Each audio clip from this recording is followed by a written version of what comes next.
Жалпы қымбатты көрермен, футболда, спортта жас талғамайды. Дәл осы ретте бүгін студиямызға қонаққа шақырып отырмыз. 65 жастағы футбол жанкүйері, Реал Мадридтің жанкүйері Шәмшагүл Үсенова апайымыз студиямызға келіп отыр. Қош келдіңіз, қайырлы таң. Қош келдіңіз. Шәмшагүл ханым, айтыңызшы, енді сіз бала күніңізден осы футболға қызығады екенсіз. Енді жалпы осы спорт түріне махаббатыңыздың оянуына не нәрсе түрткі болды, содан бастайықшы? Енді мен негіз бала күнімнен мәнерлеп сырғанау дейді ғой. Сол мәнерлеп сырғанауға қызықтым. Сосын хоккей көріп өстім. Бірақ енді кейінгі отбасылы болған кезде мына балаларым көбіне футбол көретін болды да. Содан жайлап футболға қызыға бастадым. Содан мына 2004-те Афинада Олимпиада болды ғой.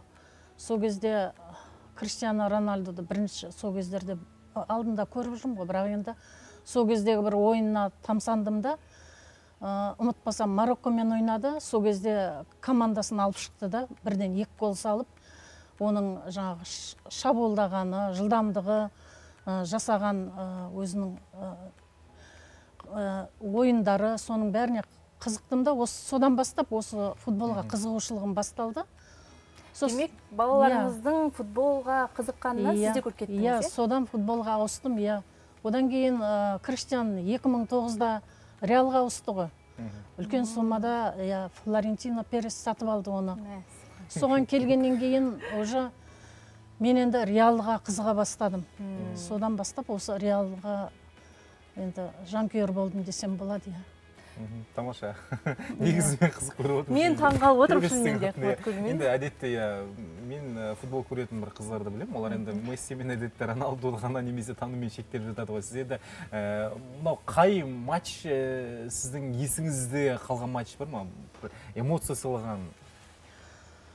Матч эмоция сыйлаған енді мен ар жақтарын енді кішкене қателесуім мүмкін, енді ұмытыңқырап қалам. Осы соңғы Реалдың Элчемен ойнаған көрген шығарсыздар. Сол Элчеде ойнаған кезде сонда менде кішкене қобалжу болды. Өйткені Реал өзінің основной составымен шыққан жоқ. Винисиус пен Камавинга демалыста отырып қалды, ана жақта күтіп отырып қалды да. Одан кейін Карвахаль, капитан команда, ол вообще ойында болған жоқ.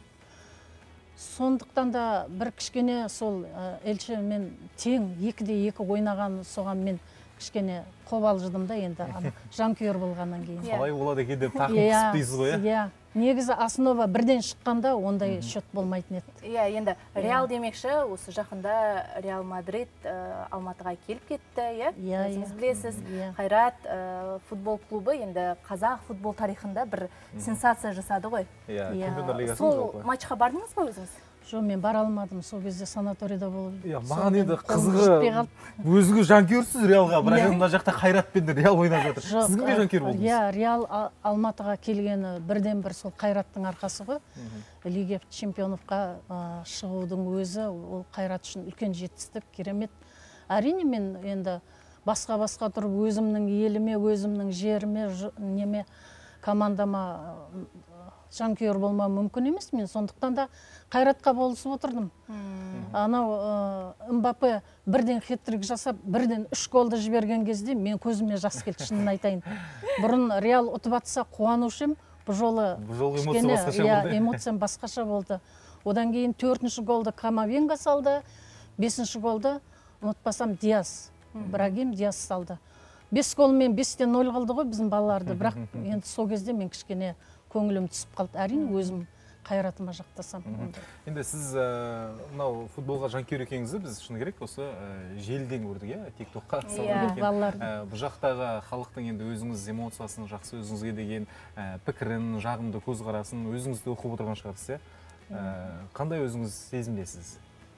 Енді қаралымдарыңыз кәдімгідей жүздеген мыңдап, 200-300 мыңдап көріп жатыр. Балам бастап, мынау жолдас баласымен екеуі бір жақтан келе жатыр, екеуі спорт еткен енді сол айтқан, біздің мама көреді, қазір көріп жатыр деп футболды. Мен енді сіздер көрсетіп атқандай мен үйде жатып алып, жалғыз өзім футбол көріп атқан, түнгі 2:30. Көріп алайықшы, сол бір видеоны. Айванды қарай допты астырды. Лаутароға топ жетті дегенмен қазір қорғаушылар көмектесу керек. Тамаша. Шығарды Тағы да бір мәрте мінекей Интерде керемет гол соғатын мүмкіндік болған еді. Мартинес. Футболды көлікте бешбармақпен тамашалап ортада ет дейсіз ғой кәдімгідей. Шіркін-ай, нағыз футбол көру керек атмосфера қазығарда. Жалпы жанкүйер болам деген жанға ештеңе кедергі емес, иә? Осының бір дәлелі болған сияқты. Мына бір видеоларыңыз бар? Реалдың кез келген жанкүйері білетін шығар, 15 рет ұтқанын. Ал стадион Реал Мадридтің қалай аталады? Реалдың стадионы Сантьяго Бернабеу деп аталады. Ол сол президент 35 жылдай сол Реалға қамқорлық жасаған президенттің атымен аталған. 85 мыңдай адам кетеді оған. Все, рахмет көп. Сол Сантьяго Бернабеуге барып енді матч көру арманыңыз шығар? Арман, әрине, арман. Тамаша, арманыңызға жеткіз. Иә, енді осы ретте өзіңізге бір ойын дайындаған едік. Ол дайындап қойдым. Көрейік, иә?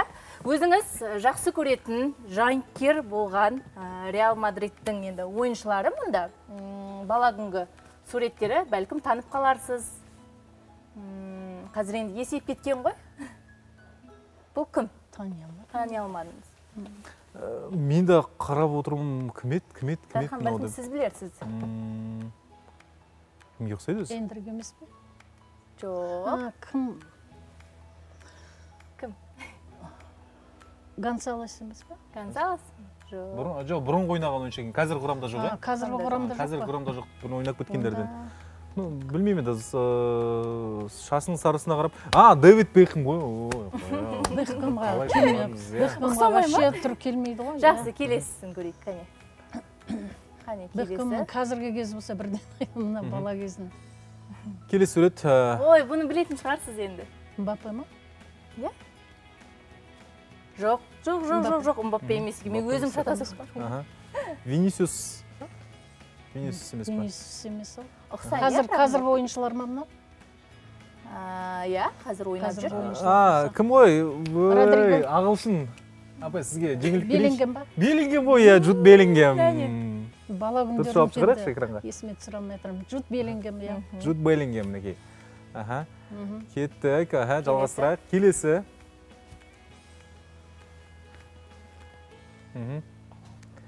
Мына жігіт кім?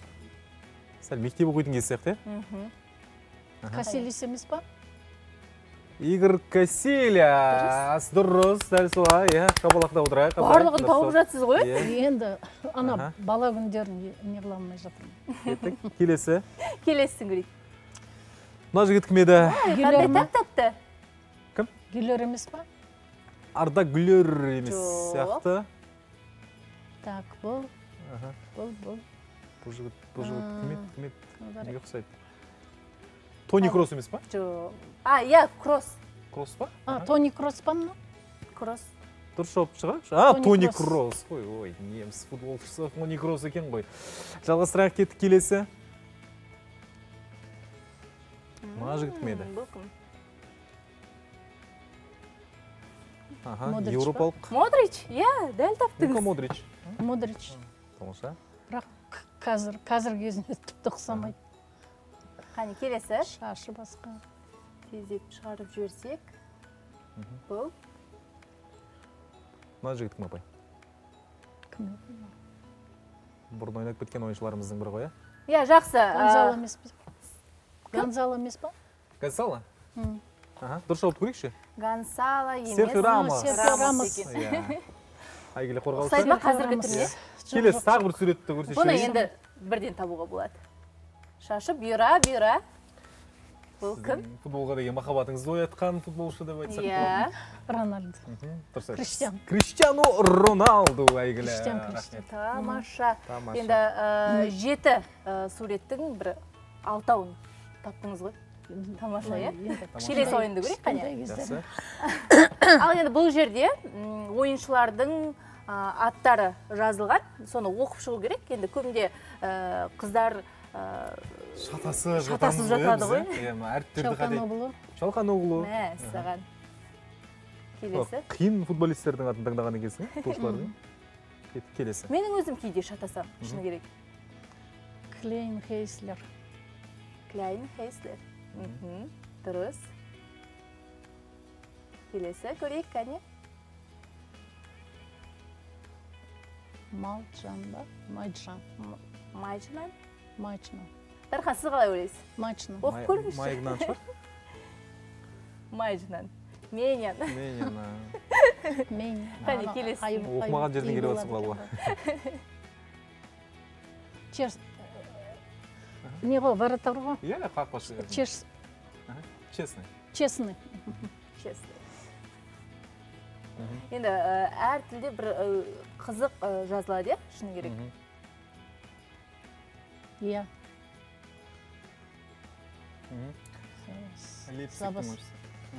Забаслай. Иә. Қане? Сабаслай. Дұрыс таптыңыз? Сабаслай. Иә, енді Рахмет. Екі шарптен құралып бір әріп беретін қиын. Иә, бұл тек қана жалпы реалдың емес, Реал емес, басқа клубтардың да ойыншылары бұл жерде біз Реалымызды бірден танимыз. жасырып отырғанбыз. Енді Алуаның дайындап қойған өзіңізге ойыны. Рахмет, Алуа. Енді бүгін ойын болайын жатыр, үлкен чемпиондар лигасының жалпы кезеңіндегі Қайрат Копенгагенмен арасында матч өтеді. Енді Қайраттың қазіргі жетістігін өзіңіз апай байқап жүрсіз ғой, өзіңіз қандай баға бересіз? Қазіргі біздің Дастанның өнеріне, Анарбековтың кешегі олар өткенде ұлттық құрамада ойнады ғой. Ұлттық құрамада ойнады, Бельгиямен 1-1 деген счет, ол өте керемет счет. Өте жақсы жетістік, өте керемет жетістік. Мысалы, жаңағы біздің кім Дастан Сәтбаев, иә. Ол алғашқы минуттарда гол салып тастады, бәрімізді да Бельгия жақ, бельгиялықтарды да таң қалдырып тастады. Одан кейін Анарбековтың өзі темір бала деп айттық. Біз темір бала, Темірлан деген. Ол қақпаға кімді Докуда, Анана, Театр дегендерді маңына жолатқызбай соққан добын қағып алып, бір керемет жақсы ойындар жасады ғой.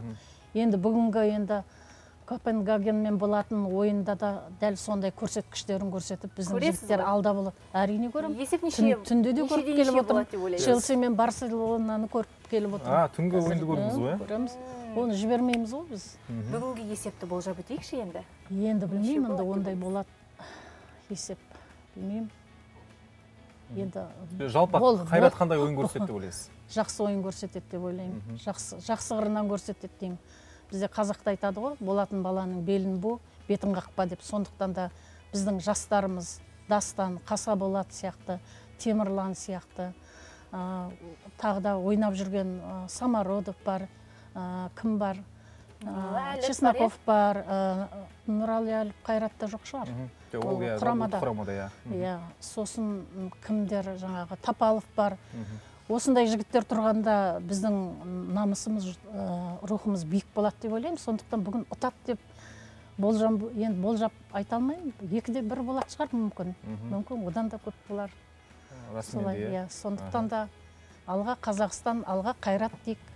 Бәріміз жанкүйер болайық. Әр жанкүйер сіздей болсын апай, иә? Рахмет. Ұлттық құраманың да ойын көріп жүрсіз ғой, иә? Иә, көріп жүрмін, иә. Қалдырмай көріңіз. Айтып отырмын ғой, ұлттық құраманы сол өткенде сондай ойындар болды. Керемет.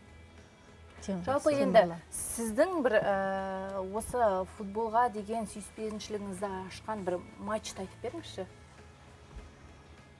Айттым ғой жаңа сіздерге, 2004-тегі кімнің Рональдудың ойынынан кейін мен түбегейлі осы одан кейін ондай матч көрмедіңіз? Оған дейін 98-ден бастап балаларым есейіп футбол көре бастағаннан көріп жүрдім. Бірақ енді анау Олимпиадада көргенім ерекше бір әсер қалдырды. Мен Португалия құрама командасына балет етіп содан бастадым.